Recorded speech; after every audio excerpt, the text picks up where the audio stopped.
At Apis mellifera and how their foraging behavior is indicated by caloric expenditure requirements. It's important to understand the question, why do bees forage? Apis mellifera, the honeybee which we're looking at today, forages for a variety of reasons. It wants to sustain its hive and themselves, and they do that by obtaining pollen from plants and nectar as well. Pollen provides essential amino acids, protein, lipids, and sterols. Nectar is a simple carb fueling bees, and also they need to feed the brood to build the hive. They need to do brood food so they can progressively provision the workers to do different tasks or create royal jelly to feed the queen or signal drones to do something specific. It's important because without progressive provisioning, the hive wouldn't do specific functions or tasks when needed. So now we need to understand energy balance.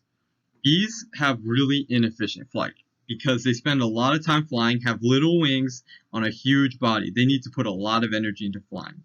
So they need to be fit because flying causes them to expend a lot of energy. And they can't violate the law of thermodynamics. Sure, a bee can consume a ton of sugar because then it would have a lot of resources to bring back to the hive, but not just would it have a lot of energy, but it would also have a lot of weight on it, and it would have to carry more. Remember, the resources minus the effort are the net calories, and bees can't be spending too much energy on carrying things back or carrying themselves. So what really does affect bees' preference for what they forage for? You need to understand the macronutrients, fats, and proteins in pollen. So pollen contains essential nutrients for various honeybee physiological functions.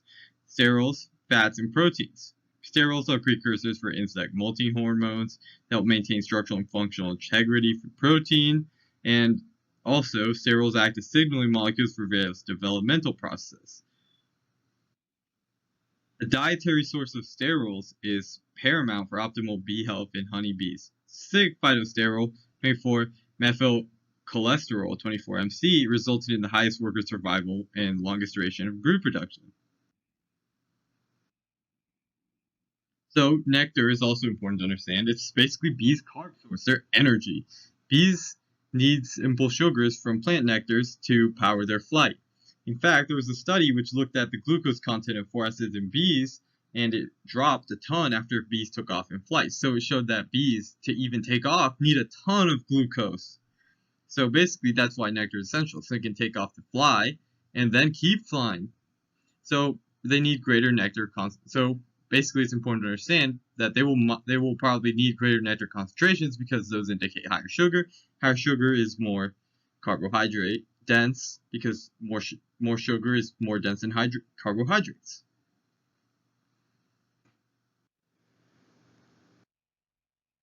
So bees need to forage for pollen because they need carbs for energy. So what is that energy requirement for Apis mellifera?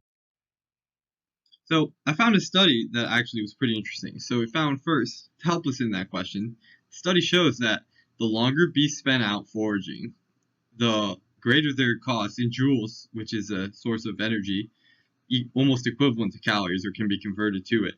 So the longer they were out, the more the more energy was required from them.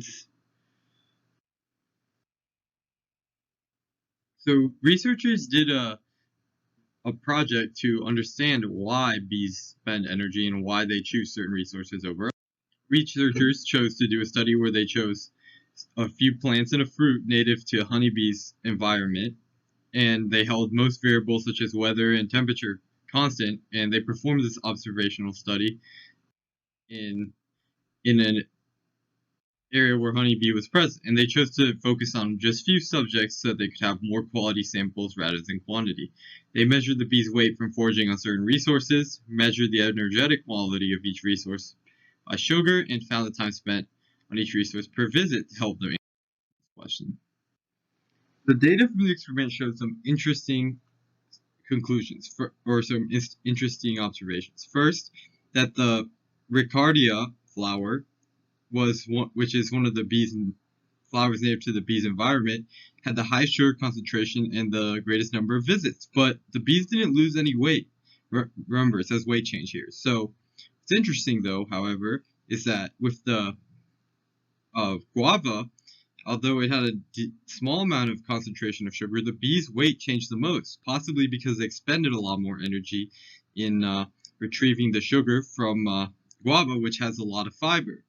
And fiber is really dense and doesn't have a lot of energy per gram, so they probably had to carry more weight and with less sugar, and as a result visit more or expend more energy in getting that sugar, or just didn't get as much energy, so their weight didn't stay stable, they maintained fitness, they might have probably lost some. And we know that it could have been weight loss, probably because this is weight change. And the number of visits were also the lowest, so it was probably not efficient for them. It indicates that actually the higher the sugar, the higher the sugar concentration, because it's more dense, they were able to visit it easily more amount of times without losing weight or expending too much or too little energy. Thus, that might suggest that that's what bees' optimal foraging strategies or optimal foraging resources are. So, we found was that they can visit a flower more because higher sugar concentration outweighs cost of more visits, and visits being how calories are spent, and greater concentration of sugar mean higher energy to use for fuel, so they can visit more. So bees forage for the most energy dense resources, or what has the most sugar, because the higher the sugar amount, the more concentrated the carbohydrates or energy source is. So it's easier for them and not as hard as carrying so much fiber back and then coming back and then going back. They expend enough energy. Remember, enough to maintain fitness. So here's our second case study.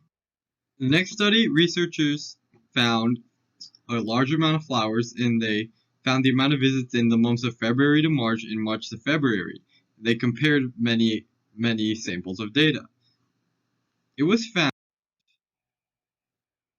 that the flowers with the most sugar concentration and those with the least had correspondingly the most and the least amount of visits, or the least and most amount of time spent. So more sugar indicates more visits. So bees definitely, we can tell, choose the resources they forage for based on sugar concentration. So in that, we find the significance of sugar in foraging, so that as a bee finds a resource with a greater concentration of sugar, that means more easy carbs, because they don't have to digest fiber, which is lower in carbs. So greater energy density and more easily energy. The conclusion is that honeybees choose to visit resources that provide the most carbohydrates, least length visits, and there's a linear relationship between the two, least out of the most. So they want to be in a slight surplus, maintain some fitness, while getting a lot of energy for their visit. They don't want to get little energy for their visit. Because as we know, the longer they spend visiting something, or the more times they have to visit something to get adequate energy, the more energy they expend. For example, the fruit, they had less visits in total because bees probably had to spend a lot of time digesting the fiber to get sugar out of it. So that's why. And the other had more visits because it would give them more sugar for the less amount of time.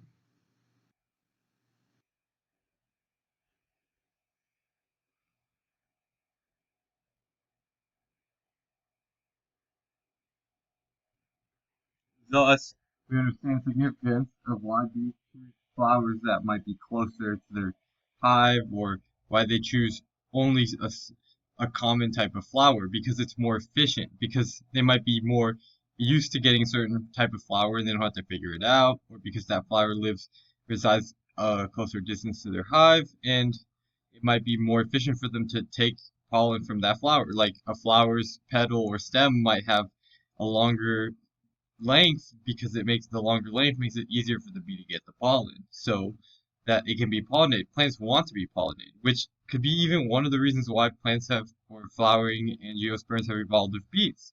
It's really cool to think about this coevolution factor. And that's the end. Enjoyed my presentation and learned something about Apis mellifera. Goodbye.